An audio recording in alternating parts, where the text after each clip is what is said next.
Um, we have this Makers Without Borders webinar. The purpose of this webinar is for us to discuss how we can how makers can contribute to this COVID-19 situation that is faced by not almost everyone but everyone. So we will just have this short. Our target is to finish this conversation in an hour, or we can exceed up until 1 hour and 30 minutes at most. So we have with us here a mixture of makers and doctors, because our goal is that our solution that the Fab Labs, maker spaces, innovation centers are are doing are really what is really needed by our frontliners and doctors who are there involved in the field. Sometimes our efforts are excellent, very good. The motive is there, the intention is all good, the outputs are also good, but sometimes it may not be that significant to how the doctors are really needing it. That's why we have this sort of conversation for us to really go over the empathy and be really people of design and understand what the situation is in the field, so that we as makers can address. So I would like to introduce everyone. I would like to introduce first and foremost, from the FAB Foundation, Jean-Luc here in Boston. I have Jean-Luc. Okay, Jean-Luc is Hello. here. He's the logistics coordinator of the FAB Foundation here in Boston. And then most we have with us we also have with us Dr. Rentor Cafino. I'm okay. We have Dr. Rentor. Say hi, Dr. Rentor. Hello, hello. Okay, Good morning. okay, okay. We have with us med students. We have with us Hazel here. I hope Hazel can share with us how she has also been involved in the same way that Dr. Renter can share with us his involvement. Who else? Who else are health professionals in the house? Okay, who else? Used to be. Okay, okay. Keno used to be a nurse in Santa Clara in California, and he is also involved with us in Fab Lab Mindanao as one of our innovators. Okay, okay. So right now, let's have this. Let's have. I think Dr. Elmer is also here with us. Yes, I'm a medical doctor. Okay, Elmer Dr. Silva. Elmer, medical doctor, practicing where? No, I do public health and I run the Universal Healthcare Lab here in Okay, Manila. okay, yeah, yes. Okay, and Charles is also here live from Fiji. Charles, Charles. Yes, yes, I'm here. Thank Okay, you. Charles, I'm so sad that as remote as Fiji, COVID-19 has reached also Fiji. So Yeah, we just had our first case yesterday. okay. So it's nice that we have everyone. It's evening, although it's evening here in Boston. It's morning there in the Philippines, but I hope you can contribute. So let's start with our medical practitioners. Let's have them talk, and I hope that the Fab Lab people can take notes. So as for our medical practitioners, Dr. Renter, Dr. Elmer, soon to be Dr. Hazel, please share with us what is really the situation out there. What's the situation, and how can Fab Labs and maker spaces contribute to solve in one way or another the problems that can be solved by makers. Let's start with the Rentor. Okay. So good morning, everyone. At least it's morning here in the Philippines. So the frontliners are faced with the lack of personal protective devices, most especially our face shields, masks, our full body equipment. The suppliers don't have enough not for everyone. The problem is that the hospital, with the little supplies that it has, provides for only the nurses and the doctors, sometimes not even. We're left with our institutional workers or janitors, um, our guards, and midwives who do not have protective devices. So we've actually started the production of these said face masks as provided by the FAB Lab. Although we're having a little bit of a problem with it, but it's working quite well for us. So I'm not really sure how we could remedy the situation, because one of the things that we need the most is our masks. Um, I don't know how we could fabricate something out of it. If anyone has any experience in alternatives for masks, especially those that are able to protect us from the virus. Many of the alternative masks that are proposed do not have enough protection. Usually, they're just for show, especially cloth masks and those alternative masks that are washable or reusable. So for the moment, it's just more of a feel good for someone wearing it, but actually provides little to no protection at all. Also, we've been trying to work on our full body suits. The stores are actually running out of raincoats.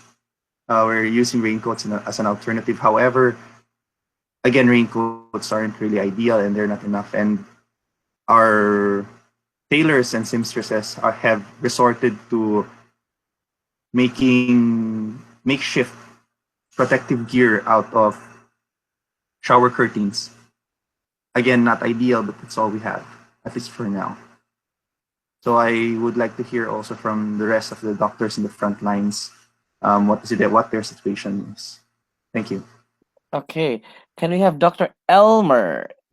Dr. Elmer, can you share with us the situation that you are engaged with and how makers can help?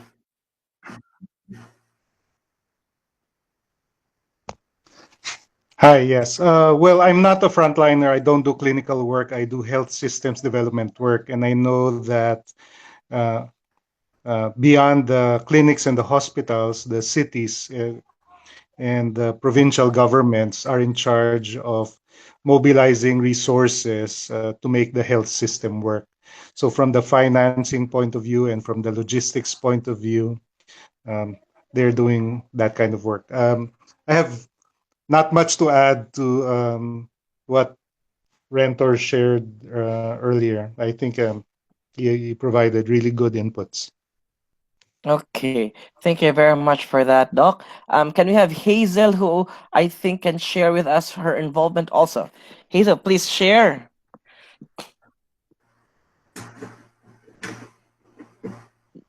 Hear me? Hello? Can you hear me? Yes, we can hear you. Yes, yes. Good morning, everyone. I would also not consider myself a frontliner. I'm currently a medical student.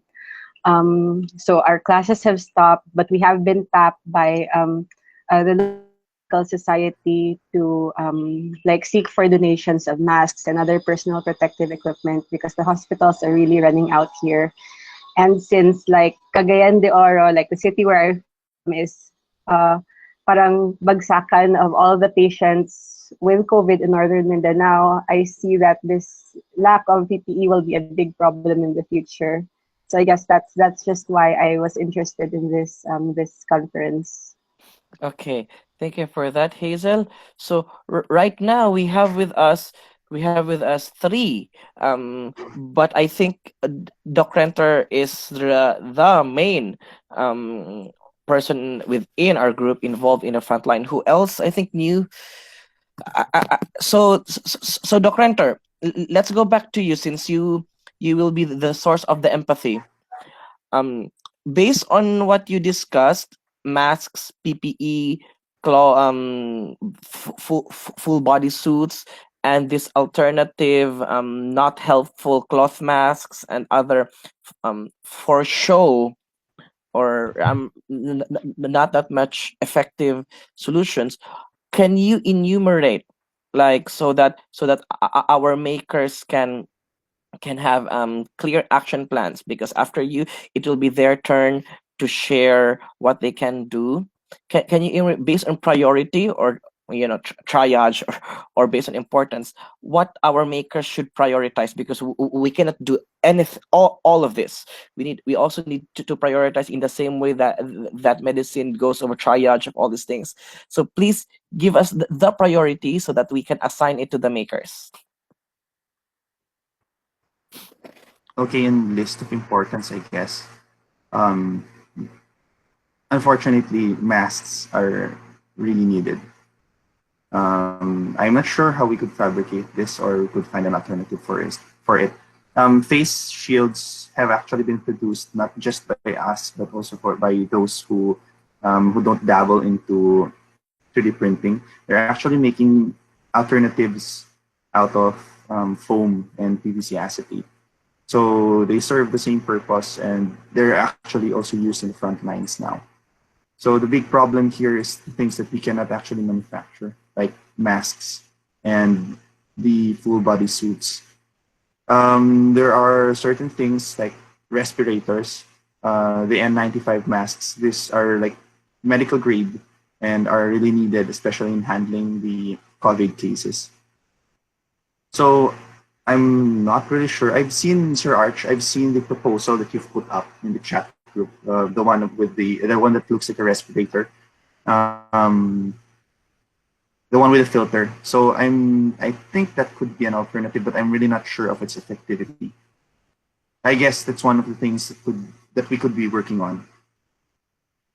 Okay, thank you very much for that. So right now, to start with the initiatives on the maker side, I would like Jean-Luc of the FAB Foundation here in Boston, because he shared with us the global initiatives of the FAB Labs, and let's go over them, Jean-Luc, on based on what people in the front line have shared, because the situation right now is that you will have people in the front line dealing with persons under monitoring, or persons under investigation, or really those confirmed cases. So we need to protect them in the same way, so that they can aid these PUMs, these PUIs, and these confirmed cases. So Jean-Luc right now will share to us the global initiative, and what can we extract from that based on what our doctors have shared. Jean-Luc. Yeah, so being curated by MIT Center for Bits and Atoms, the idea of this tracking document, which I shared with the group, is that rapid prototyping and research would happen at the labs at MIT Center for Bits and Atoms, but then the local community FAB labs would then have like some sort of production pipeline in order to get this to frontline people. Some of the requests that were received in the initial meeting, which happened 2 days ago, were potential projects like filter nanoparticle testing, filter cartridge and mask design, filter melt spinning, filter electro spinning, a CPAP helmet, CPAP instrumental machine, and DIY masks. And so once that initial meeting was had, the call was put out to the network and saying like, okay, what are some of the projects that everybody is looking at to kind of combat their own local situations? And so there were a lot of interesting URLs that were coming out of the network. Certain examples of projects that were shared by the network were a face shield that was designed in Croatia, one that was designed in Hong Kong, Hack the Pandemic, which is a hashtag out of Chile. They had N95 masks. There's a proposal for a hand washing station in El Salvador, and a couple of like ventilators, rapid testing. There was an article about rapid COVID-19 testing that would only take 15 minutes. That was developed out of Ireland. Hello, Uh, Jean-Luc? Can you hear me? Yes, yes, yes. Go. Go. Please proceed. The one being developed in Ireland. Yeah, so being developed in Ireland, open source ventilator. Also, rapid testing for COVID-19, which would take only 15 minutes. In Taiwan, there was a self-made mask. So these are some of the example projects. Pretty much all of that are sort of like resources, literature reviews, calls to action, meetings, hackathons, hardware, software, and online groups in which people can go from this group or elsewhere in the network and go and talk about open source medical supplies and even the Global Community Bio Summit, which meets every October. They've activated their own community and sort of like trying to figure out like how they can respond. So not only the FAB Lab network, but also the Community Bio network is responding as well. So a lot of this is kind of like there was a project out of Italy. There was a part for a ventilation machine that was developed in the Fab Lab, and so this kind of yes, can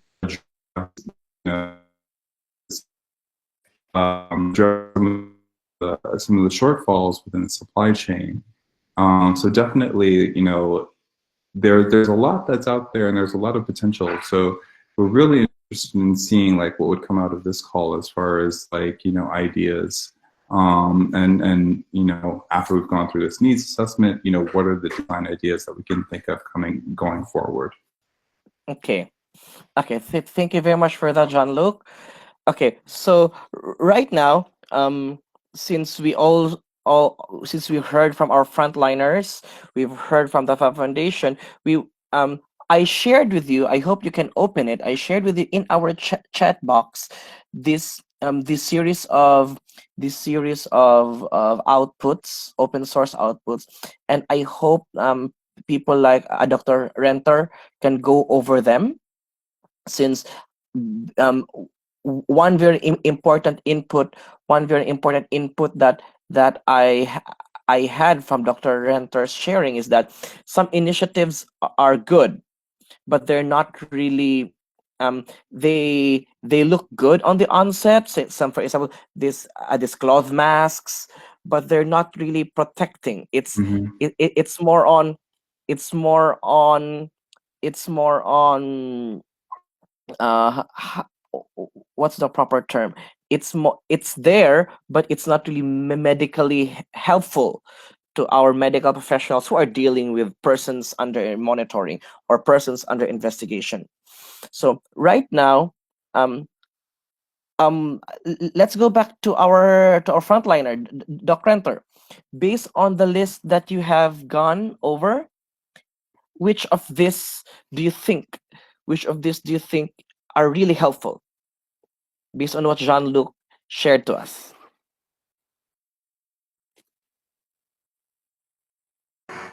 Yeah. Hello. Yes. I'm actually looking at the link that you guys sent on the current ongoing projects.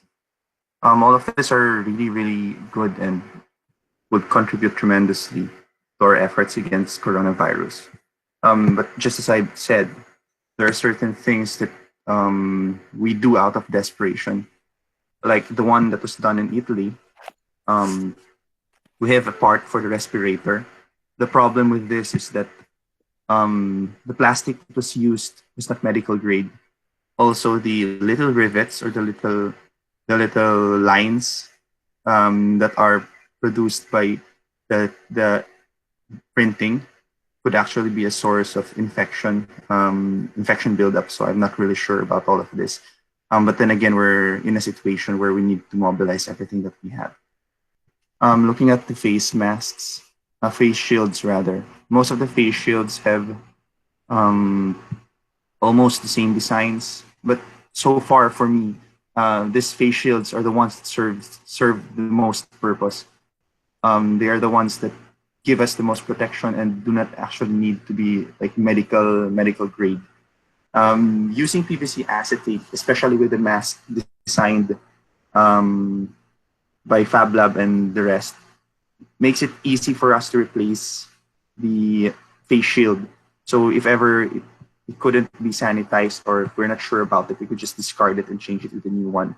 That at least is sanitary and at least could be used. For the rest, I'm actually checking out the rest of the projects. I really cannot say about those that are needed to be used in the ICU or the COVID testing kit because I'm not really exposed to all of this. But what I know is that many of us in the front lines need really simple stuff, and this stuff are the things that we cannot manufacture. The best thing we've done so far for me is the face shields, and these have really helped us out a lot. Okay. Okay. So Dr. Renter, let me point this out for our makers involved right now. So do you advise that whatever the Fab Labs are doing should be as disposable as possible for clinical use, for sanitary purposes? Do you advise that or do you recommend that it's better if these are replaceable, these are rapidly manufactured, and just replace it right away, or as disposable as possible? Do you advise this for our frontliners, so those dealing with PUMs and PUIs? Yes, I think that would be the best because the thing with our 3D printed projects is that they are not smooth. They have little lines in where bacteria or infectious material can stay. They could be our sources of infection. One of our infectious specialists actually pointed this out to me when I presented one of our projects. And she said that instead of protecting ourselves, we would actually be exposing ourselves to more risks. So from the medical side, none of what we are doing actually is really ideal. But then again, it is better than nothing. So what we suggest, actually what we do here is that the material that we use or the improvised face shields and face masks, we actually disinfect them. We soak them in our soaking solution. We're yet to see how effective it would be or what its effect on the material on PLA, because we use PLA. What its effect on PLA would be, because one of our physicians here actually pointed out that the PLA may actually melt when it's exposed to virusign or virusol. So we're not sure yet. We've been trying to monitor how things would go. As for those that are used in the ICU, I really cannot say much about it because I'm not really sure. There's a reason why medical grade equipment is expensive, and it's because of the multiple testing it undergoes. So I'm not sure what role we have in what role we have to play in creating things, creating alternatives for things like that. But what I know is that in this time, we're really left with little or no choice at all. Wow. Thank you for that. So thank you. Oh wow. So right now, I would love to have JC online. JC is our staff in Fab Lab Mindanao right now. So for the past 48 hours, we have been having conversations and links with our doctors to the barrio, or doctors to our villages. These are the ones who are dealing with people under monitoring or people under investigation, or maybe at worst case those who are confirmed. So JC, for the other Fab Labs to go over what we have done so far, JC, please share with us what has been happening for the past 24 hours in our lab. please disregard the logistics aspect, okay? Because I will need to discuss on that later. Please share with us what has been happening so that we can go over how we can improve our systems so that other Fab Labs can contribute. JC. JC. Okay, hello. Can you guys hear me? Yes, we can hear you. Go. Okay. By the way, for anything else, good morning. I hope you guys are doing well. For the past 24 hours, um, we had a group chat. We've been discussing about how we can contribute to our frontliners who are in the medical field. And one of our um, former colleague here, who's EJ, has given us an idea about the face protective gear. And currently we are printing this one. We have 1, 2, 3, 4, 5, 6. Currently we have already printed 6 here. And we are planning to print more of this. Yeah, it's like what Dr. Renter have been saying. So um, our game plan is we will print this one as much as we can, and then we will have Dexter to deliver it. Or we have other option. Dr. Al said to me that he can give me the material so that we can assemble the shield here inside, and then we have it delivered after. Yeah, that's our game. That's our game plan. That's what we have been doing. That's our plan for as of the moment. And if there Okay. are new ideas, maybe you can share it to us so that we can also use it for our local medical people. Okay. Thank you very much for that, JC. So can we have others share other Fab Labs? Please message in the chat box so I can have you on spotlight. Can we or anyone else? Any doctors out there who hasn't spoken anything?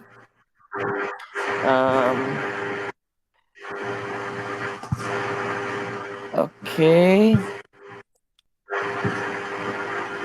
Okay. Thomas, would you like to share? Would you like to share?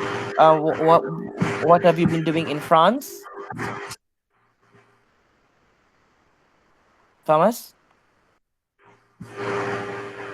Yes, could you hear me? Yes. I can hear you. Okay, so just a small introduction.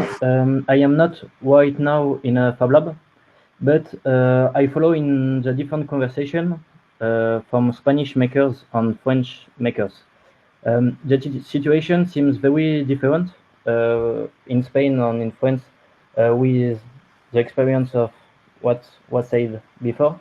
In Spain, you have kind of makers who have organized themselves in a kind of Telegram group. At the beginning, you have only one Telegram group. Now you have kind of 10 or 15 Telegram groups. Each of these groups work on a specific project. One thing that appears is every project that was developed needed to answer to a specific issue, a specific problem.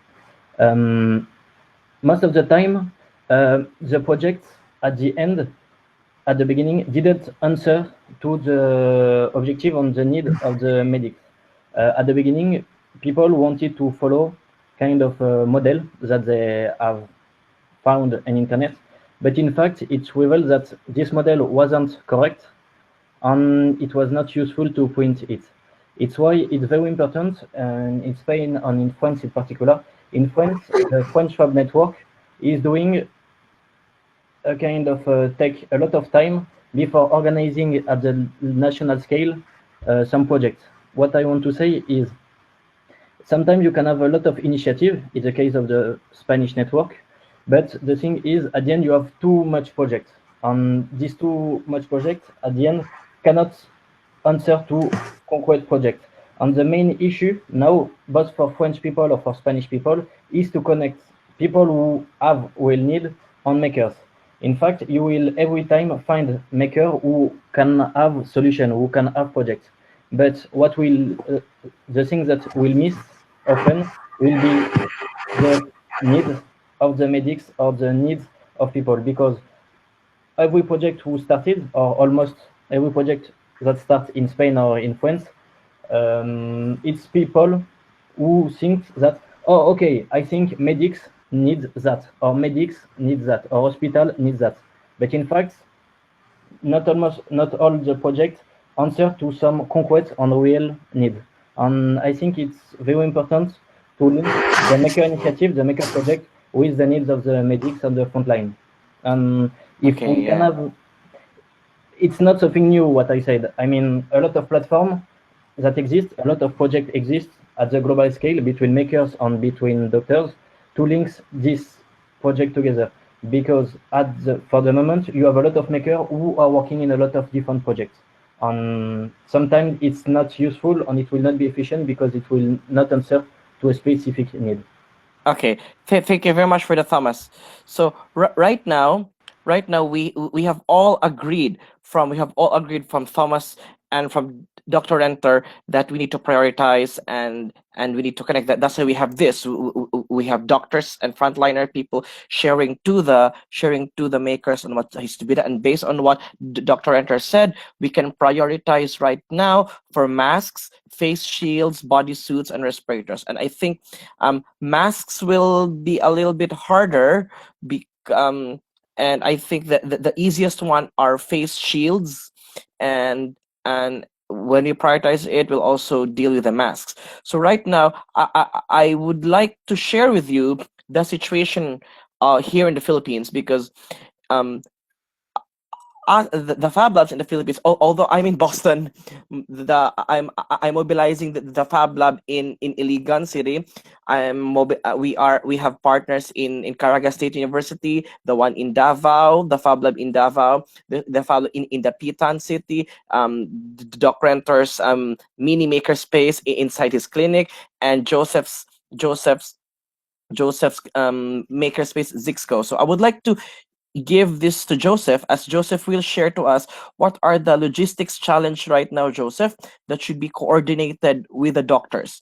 Because it's one thing to make these face masks, these face shields, these solutions, but if this will not reach the doctors, because almost every city right now who are affected, almost every province in the Philippines right now is on a lockdown. I'm not literal on lockdown, but really community quarantine, and there's hardship in the movement, even from the materials that the Fab Labs will be needing, to the logistics of bringing these solutions to the doctor. So Joseph, can you share with us, Joseph, your initiatives and the challenges and what should be done so that these solutions can reach the intended frontliners?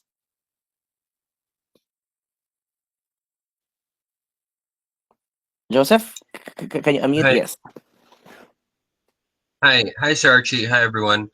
Currently, we're actually printing just a few, around our first batch is 20 batches of these face shield frames, and we have a request from a nearby town, but the issue is the quarantine, so we can't really deliver it there. Good thing I have one associate that's out of the city who's just the next town of that town that requested. So we were lucky that way because we were able to get it closer to them, so they can just easily pass one border between the quarantine areas to get to the where it's supposed to be. But currently, we still haven't had the chance to actually try to pass the other borders going to the other areas. Today or tomorrow, we'll try to deliver to another town near Cagayan de Oro, so that we can try to see the current situation of this quarantine lockdown. Okay, so I would like to ask. Right now our medical practitioners, Dr. Elmer and Dr. Renter, how do we deal with the ease of logistics in the movement of of the supplies that the Fab Labs will be needing, and the movement of outputs that the Fab Labs has already produced, so that it will reach the medical practitioners. So, Doc Elmer, can you share with us your solutions?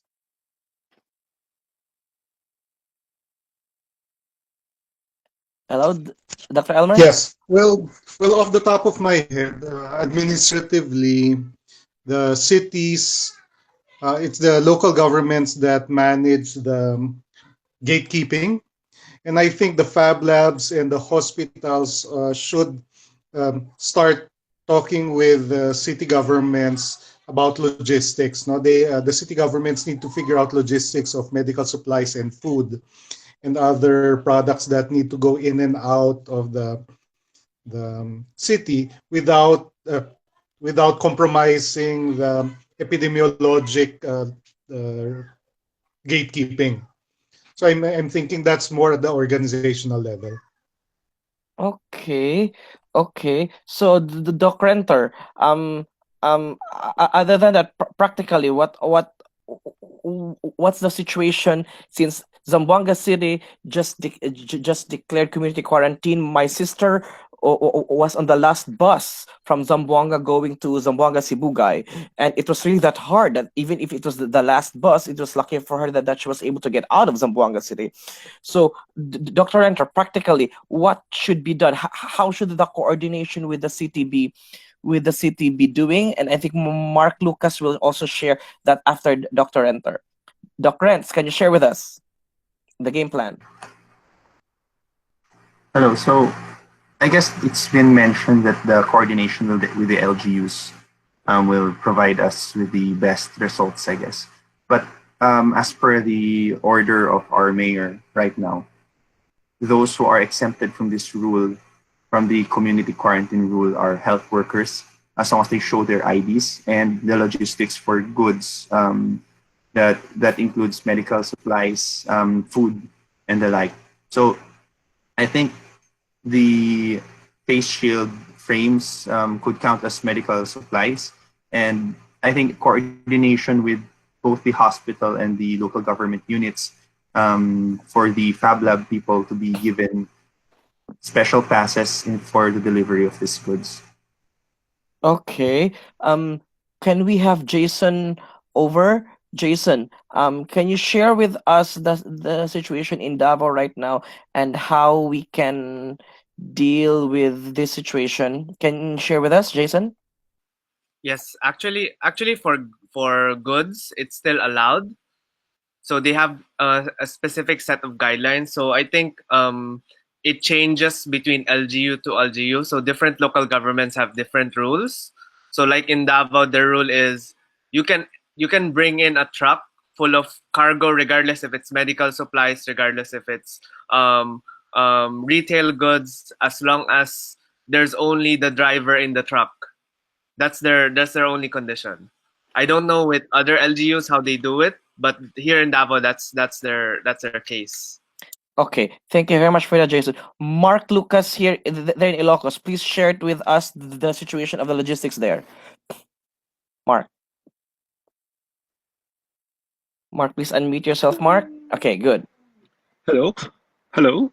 Yes. Actually, I'm not in Ilocos right now. I'm in Itogon. But currently, majority of the people are restricted to going to Baguio City. They need to pass by the border. And then, majority also of them need to show their identification card that they are a resident of that area before they would be allowed to enter. And one thing about the restrictions in Baguio City is that one household or per member of the family is only allowed to buy food and medicines. Those are the only things that is being allowed for you to go to the city. And another thing is the mass transportation here is suspended. So it's up to you if you would like to go there by your private car or if you would like to walk, because mass transportation is suspended. And right now, since there's a problem with regards to some goods or vegetables coming from one municipality, that is La Trinidad. I think Baguio is a little bit what do you call that one? Trying to study the situation in which they would going to allow some vegetables that would be going to Baguio. Okay. That's our situation here in Car. Okay, thank you for that, Mark. So right now, we only have 10 minutes since the doctors also need to be out there. I will summarize this. Number one, Dr. Renter told us to go over what is really needed, and he prioritized them by masks, face shields, bodysuits, and respirators. That's based on what Thomas said. Yes, based on what Thomas said. There are solutions out there who are really not contributing. So right now, I will give this to Jill because Jill has something to say. Jill has something to say, very important. Jill, can you share with us, Jill? Yeah, so this probably is not urgent, or maybe it is, I'm not sure. But I was just wondering how people are disposing of their PPEs. So, yeah, I understand that hospitals have procedures for this, but then we know that some hotels have been turned into quarantine sites, and then people in city halls also wear PPEs. So, I was just thinking, if they improperly dispose of this, then people who are also handling the trash might be exposed to the virus or something. Okay, let's have Dr. Renter for that. Dr. Renter, can you share how the disposal of this? What's the protocol that's being done? So the disposal of infectious waste is the same in our hospital and our makeshift quarantine areas. So it's the same thing. It's also handled by institutional workers with personal protective devices. So these are the few exceptions of that are provided for by the hospitals. So those who handle the trash. So we have our green, black, yellow, and red waste disposal management. So all of this are accounted for or thought out for the hospitals and the quarantine areas. The problem that we're going to face are those who have their personal protective devices at home. For those who have masks and they dispose it, actually they really dispose it anywhere. We've seen the pictures of those masks floating out on the sea. So I think the main problem here is the general public and not those that are manned by the hospital. Okay, so Dr. Renter, I'm going back to the gist before we end this. We only have 10 minutes. Okay, Charles. Okay, Charles has something to say. Charles, please share with us. Charles, I'm trying to locate Charles. Okay, Charles, please share with us.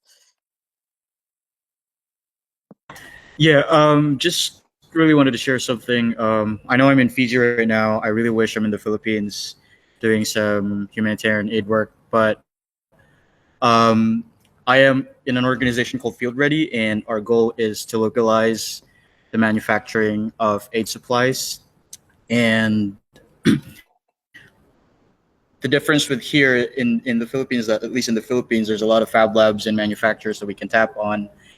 But I guess there's a different needs that we have here rather than in the Philippines right now, because here we're not yet in the point of supporting frontliners. We're in the point of actually working on water, sanitation, and hygiene.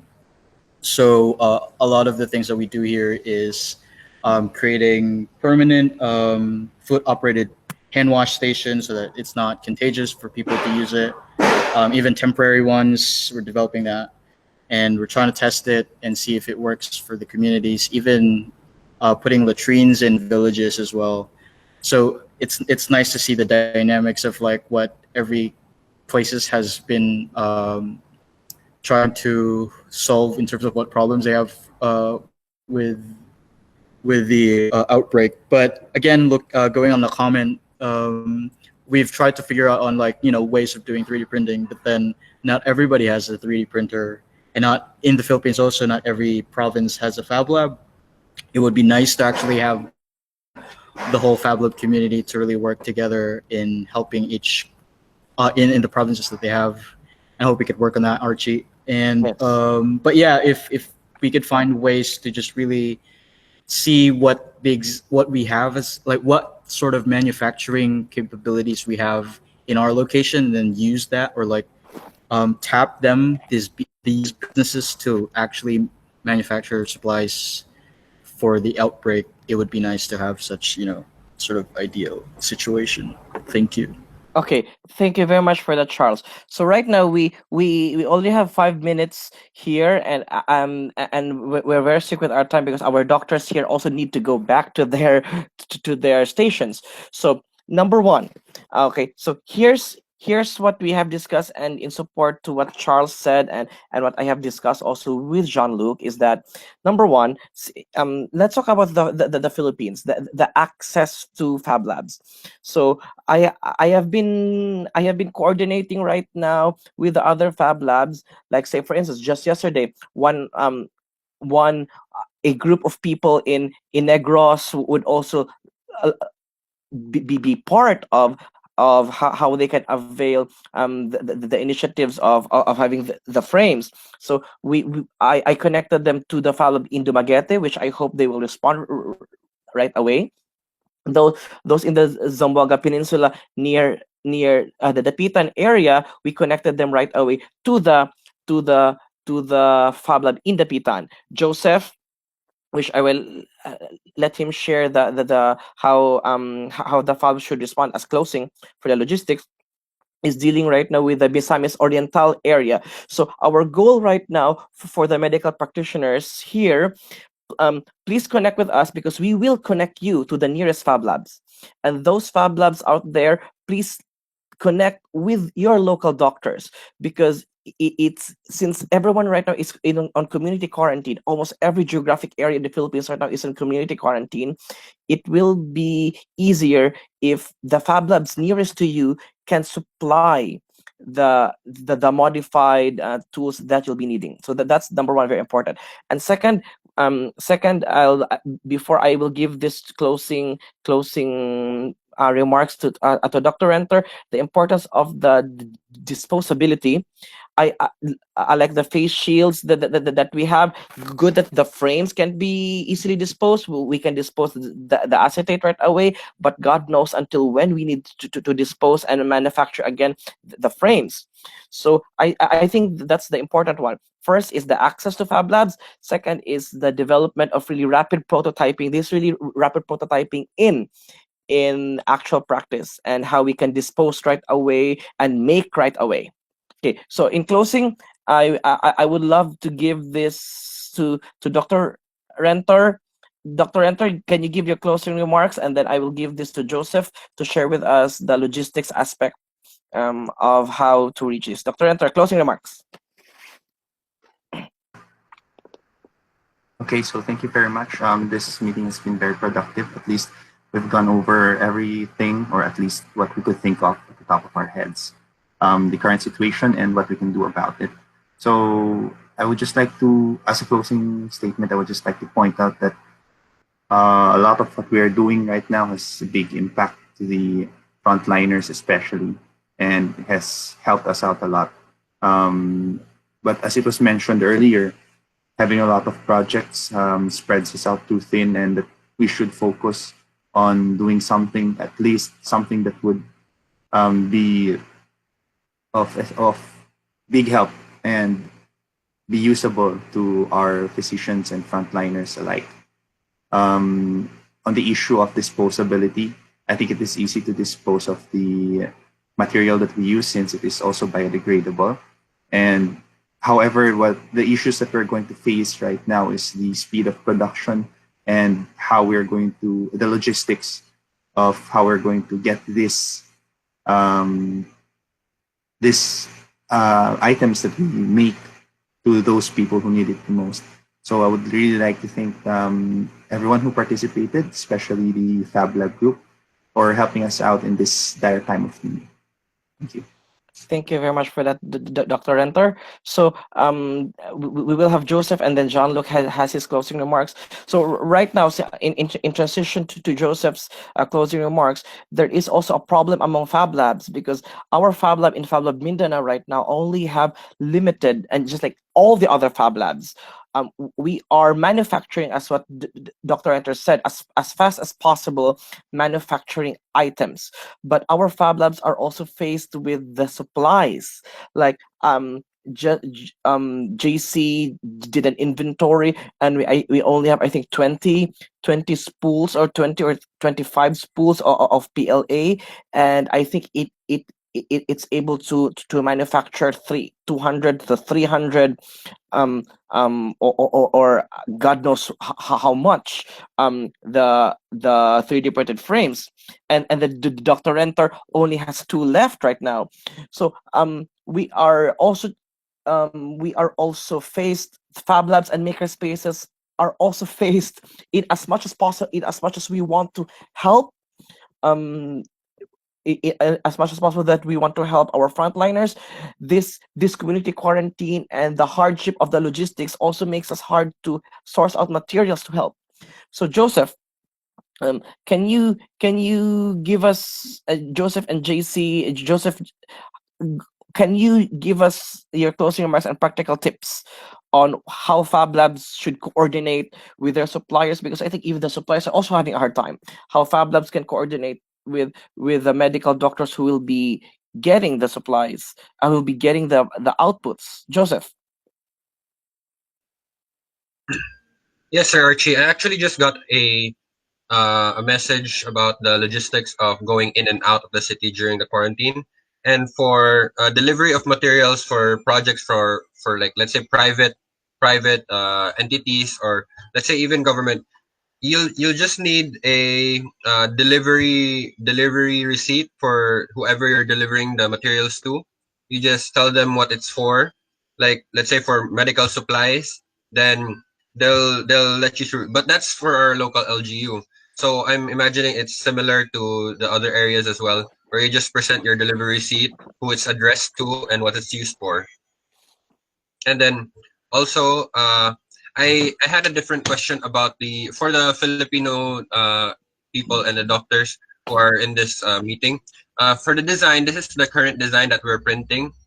And then the issue here that we're working on is that it doesn't really, it's not very ergonomic per se in your head. And then the issue here is there is a closed area here, which some people said it's supposed to be closed so that no droplets can go in. But then there's other designs also in the internet where, such as the Prusa blog from the Czech Republic, made their version where it's more ergonomic for the head, and it has an opening here.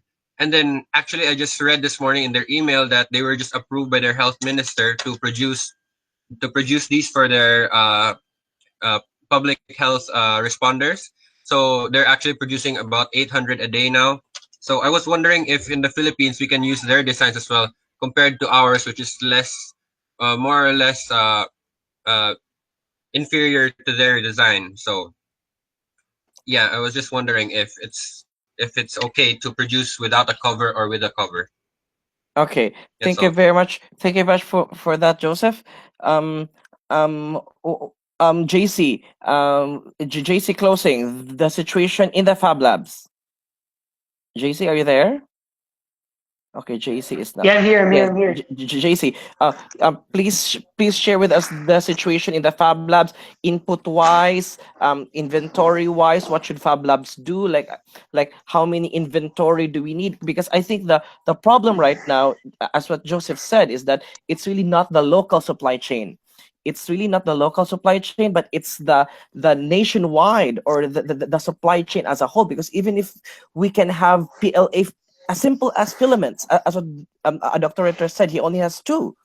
As simple as ordering of filaments, on a nationwide perspective right now, our value chain, our supply chain is very hard for the suppliers to supply to our Fab Labs, even if we have the money.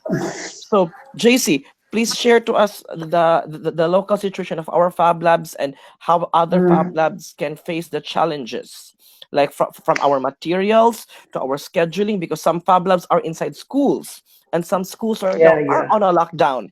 Like for example, JC, Mm.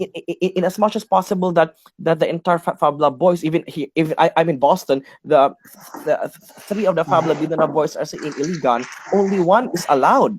Only one staff is allowed per office in our university to Yeah. maintain skeletal force. So even if we want to act as much as possible, there are policies which also helps, which also protects.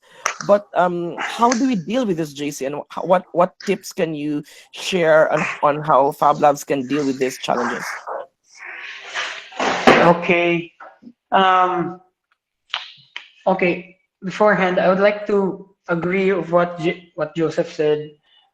In terms of the design, I actually tried it in my head, and with this alone, without the shield yet to be placed, if you place it in your head, it will bend like kind of like this.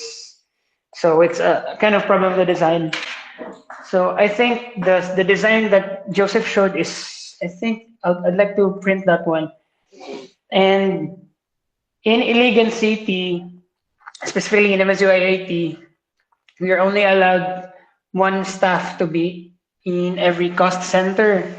And maybe one of the strategy that I can suggest is, for me, for us to really work productively, um, I can do the manufacturing, I can do the printing, and then I'll just deliver it to Dexter just across the street. His house is just across the street, and then I'll have him deliver it, and then I'll go back to the lab and reproduce again.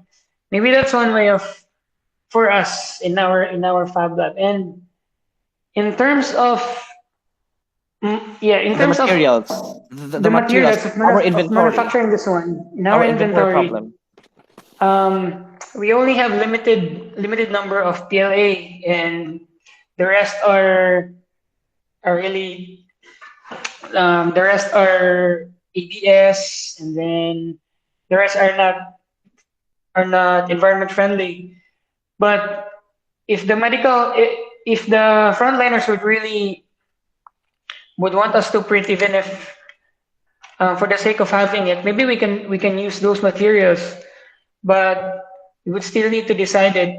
And in terms of materials also, the three of I mean all of us in our group chat, we've discussed about the material of this one, um, because producing this one will take about more or less 2 hours, or in Joseph's case 30 minutes in his printer. But for us, we would suggest using the laser cut, because it will give us, because we can manufacture faster.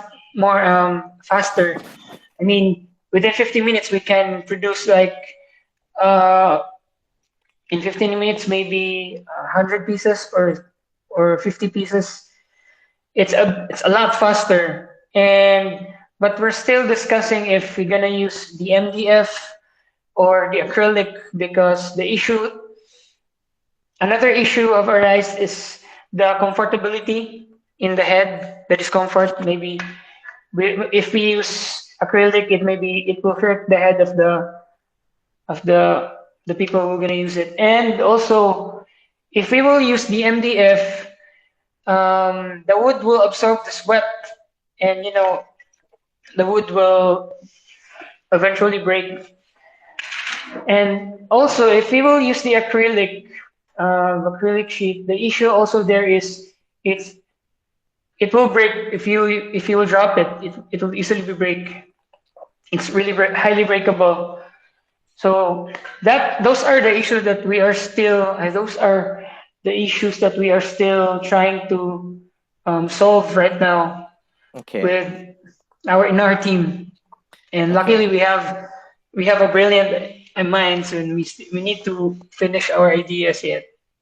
Okay, thank you very much for that. So we will have and we will have Jean-Luc to close this formally. Jean-Luc from the Fab Foundation.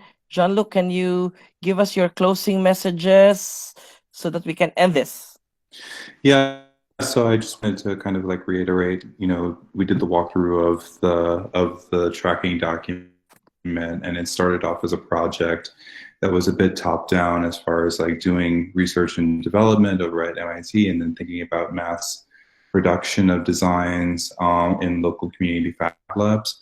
But what we're seeing, especially from conversations like the one we had just tonight, is that there's a lot of pull from frontline users, and we need to consider their needs. Number one. Number two, we need to consider local materials. We can't just rely upon PLA or even the processes of like FDM printing. But one of the strengths of the network is not so much about mass production, but it's about having these international conversations and exchange of ideas, so that we can look to other countries for other designs, which might help and serve our communities better. So I'm just really thankful to be a part of this conversation, and I'm hoping the best for all of you. Okay, thank you very much. So in closing, thank you very much for your time. It's evening here, it's morning there, but we are all under one same sky, facing the same problem. So let's continue with our conversation in our chat box right now. There has been an exchange here. Doc Renter is Mark, Joseph, JC, and Dr. Renter is sharing their evaluation. Let's continue to share the designs, especially how ergonomic they will be. So the goal is for us to tap our Fab Labs to rapidly prototype. So thank you very much, everyone. It has been a productive hour, and I hope that we can go over this challenge. Thank you very much. Good night and good morning. Good night, good morning, everyone. Thank you for your time. Bye. Thank you. Thank you for your time. Thank you, everyone. Thank you. Bye. Yeah, thank